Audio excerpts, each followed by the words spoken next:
And this is not the end of Zach and I collaborating. It's not the end of us making projects on our own too. It's just this show. We just feel like we've done it. Like we feel like we got it out of our system, and that's it. Zach, is there anything else? We squirted the whole thing out of our systems. It's all shot out everywhere. So yes. For the past few years, not many shows have put a bigger smile on my face than Smiling Friends. Centered on a group of co-workers tasked with making the most depraved, depressed, and occasionally demonic individuals happy, Smiling Friends not only stands out as one of the decade's funniest shows, but also one of the most inventively animated, with a mix of styles that calls the amazing world of Gumball to mind. If Gumball is a fever dream, then Smiling Friends is one on ketamine. It seems Smiling Friends would be on the air for years, especially since it was already renewed for a 4th and 5th season. In February 2026, though, Smiling Friends creators Zach Hadel and Michael Cusack made a shocking announcement. Their hit Adult Swim series would be ending with its 3rd season. It wasn't officially cancelled, but the creators decided to walk away. Although they had started writing scripts for the next season, Hadel and Cusack cited 3 reasons for ending the show early. Number 1, burnout. Number 2, a sense of fulfillment. 3, fear that the show would overstay its welcome. Their reasons are admirable, and Adult Swim has been understanding. Since humanity as a species can't accept finality, though, I have a hard time believing we'll never see Pim and Charlie again. Even when something definitively ends, it usually finds a way back. Hadel and Cusack haven't ruled out the possibility of ever coming back for more episodes or a special. They aren't committing to a return, however. For now, the final 2 episodes aired the following April. As Smiling Friends reached what may very well be farewell, I had one thought on my mind. Can we get the show 1 Emmy nomination? For its first season, which aired most of its episodes on January 10th, 2022, the Smiling Friends team submitted a silly Halloween special, in which Pim's simple task to retrieve firewood for the company's party goes to dark places, in more ways than one.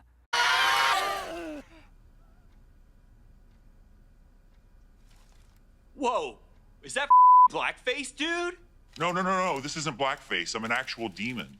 That year's nominees for Outstanding Short-Form Animated Program were The Boys Presents Diabolical, Love, Death, and Robots, Robot Chicken, Star Wars Visions, and When Billy Met Lisa. Despite achieving instant cult status, Smiling Friends wasn't nominated, with the Emmy ultimately going to Love, Death, and Robots. For its 2nd season, Smiling Friends submitted the episode Gwimbly, Definitive Remastered Enhanced Extended Edition DX 4K Anniversary Director's Cut.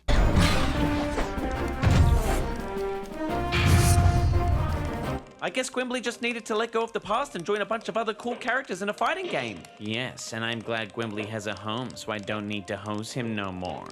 The episode was as hilariously absurd as its title, but by the time Smiling Friends returned in 2024, the Primetime Emmys had retired the short-form category. Smiling Friends could still be nominated for Outstanding Animated Program.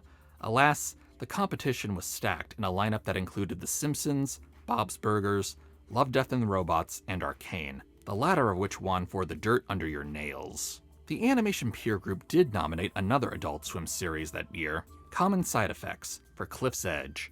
At one point, I actually predicted Smiling Friends to get nominated, but I swapped it out with Common Side Effects at the 11th hour. It makes sense why voters favored Common Side Effects, which is not only funny, but also offers timely commentary presented in clever ways. Smiling Friends isn't the show you go to for smart commentary. As far as shock humor, surrealism, and the blackest of black comedy go, Smiling Friends was in a class of its own. That's not always the TV Academy's cup of tea, however. Just ask another Adult Swim series that never got nominated, Aqua Teen Hunger Force. Tonight, you. At the same time, it seemed unlikely that Emmy voters would ever go for arguably Adult Swim's biggest hit, Rick and Morty. After missing out on nominations for its first 2 seasons, Rick and Morty finally broke through with the Emmy-winning Pickle Rick. I turned myself into a pickle, Morty! Boom! Big reveal, I'm a pickle. What do you think about that? I turned myself into a pickle! That episode was something of a cultural phenomenon that proved too big to ignore.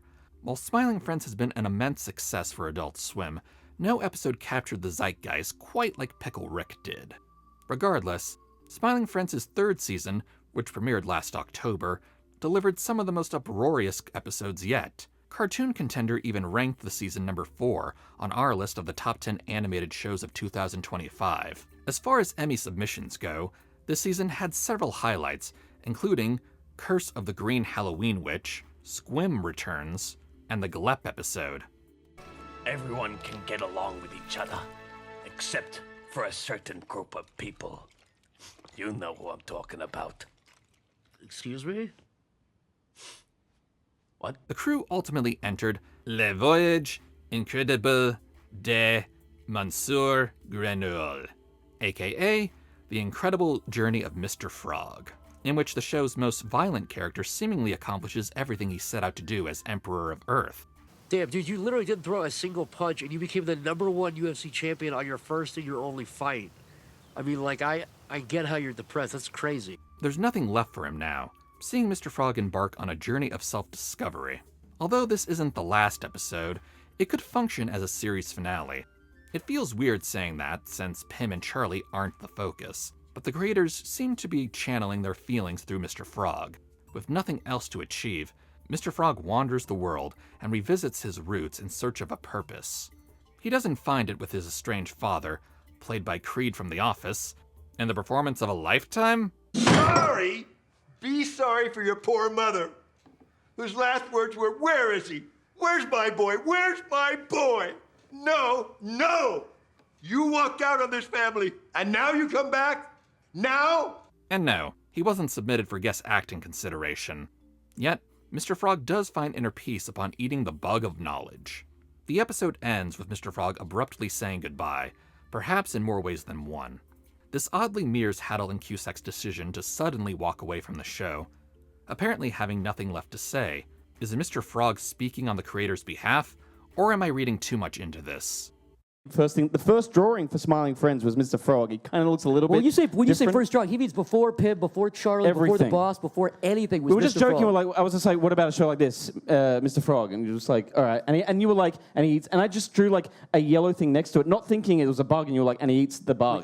Either way, it also strangely tracked as an Emmy submission.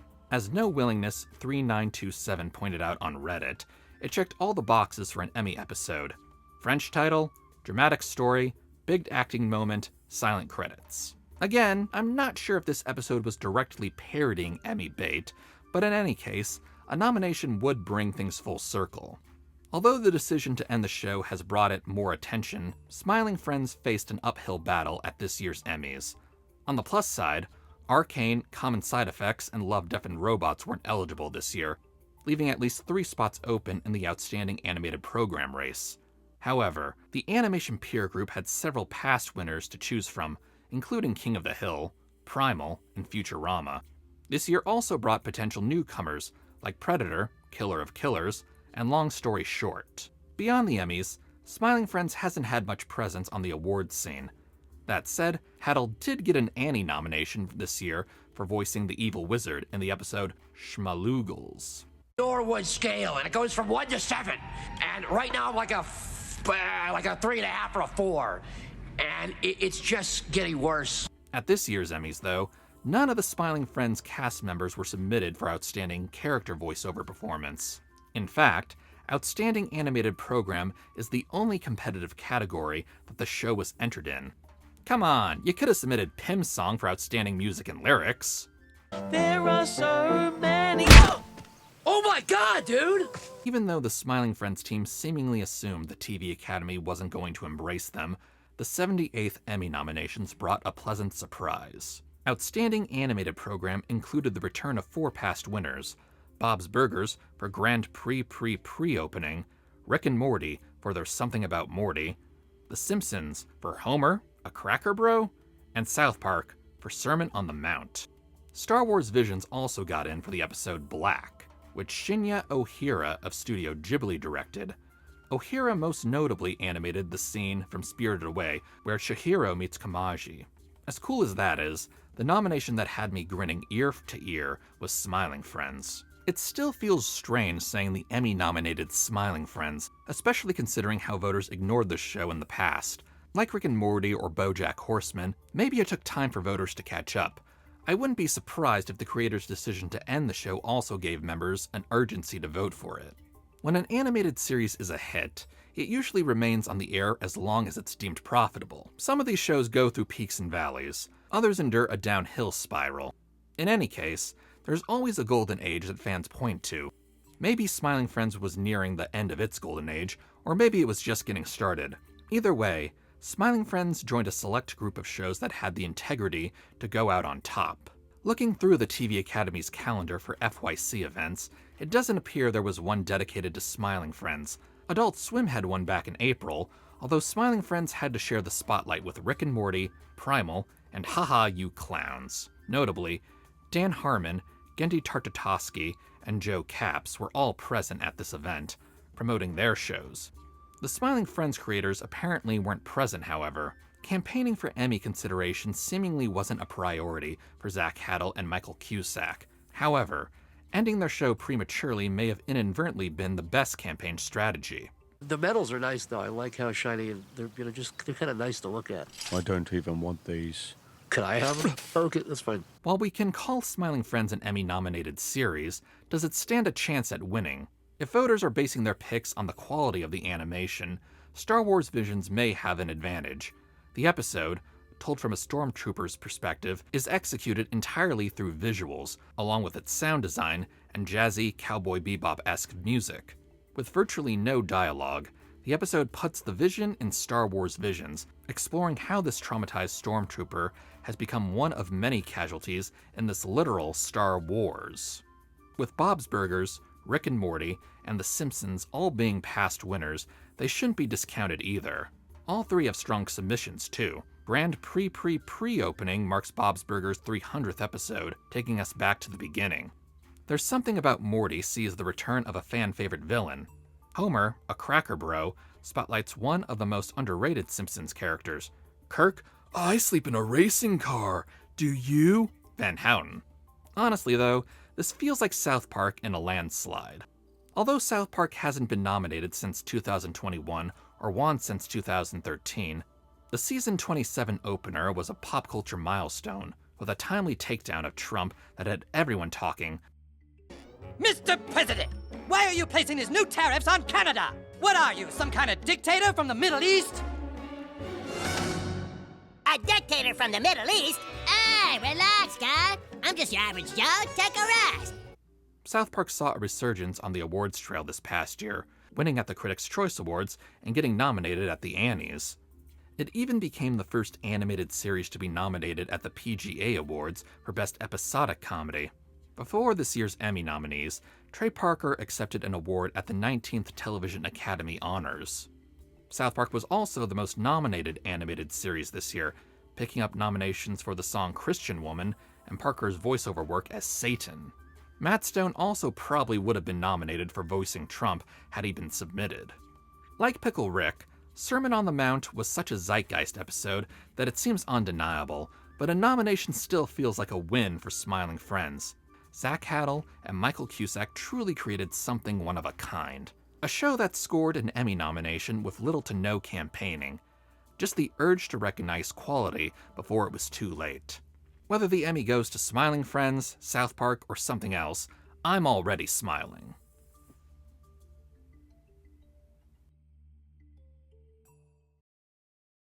Thank you for watching. If you'd like to see more, be sure to hit that subscribe button, and for more updates on animation, awards, and everything in between, check out my site cartooncontender.com. Also check out my books Bright and Shiny, A History of Animation at Award Shows, Volumes 1 through 3 available now wherever books and ebooks are sold. Goodbye.